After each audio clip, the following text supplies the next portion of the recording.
Blackstone Audio presents Lady Osbaldestone's Christmas Goose, Lady Osbaldestone's Christmas Chronicles, Volume 1, by Stephanie Lawrence. This book is read by Helen Lloyd. Chapter 1. Hartington Manor, Little Moseley, Hampshire, December the 13th, 1810. You did what?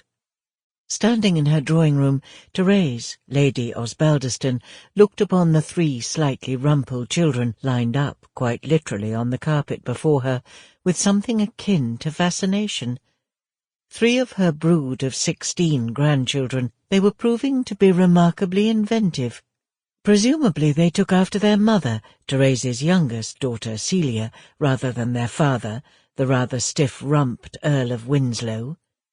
At 8 years old, or nearly 9 as he was wont to insist, Jamie, Lord James, Viscount Skelton, was the eldest. With slender build and long limbs, even features, sky-blue eyes, and a mop of straight, dark brown hair, he bade fair to grow into a good-looking young gentleman.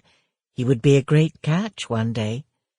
He stood, tall and uncowed, in the middle of the small group, but as with the other two, his eyes held a hint of not exactly wariness, but uncertainty. Neither he nor his brother and sister knew how Therese would react. In common with her other grandchildren, they didn't know her that well. On Jamie's right stood George, all of 7 years old, a half-head shorter and a trifle more solid in build. He, too, possessed the Skelton blue eyes, currently large, in a face in which the features were still forming. From under a thatch of slightly curly mid-brown hair, George too eyed Therese warily, yet stoically.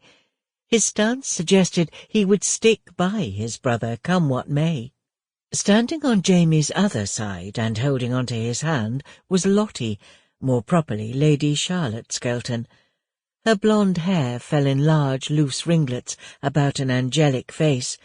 At 5 years old, still possessing an air of innocence her brothers could no longer so believably project. Lottie looked at Therese with open curiosity. There was an element of confidence in Lottie's blue gaze that reminded Therese that she was responsible for the 3, that they relied on her to keep them safe, that she was, in effect, in loco parentis, and they had every right to expect her protection and support. Her question still hung between them. Sample complete. Ready to continue?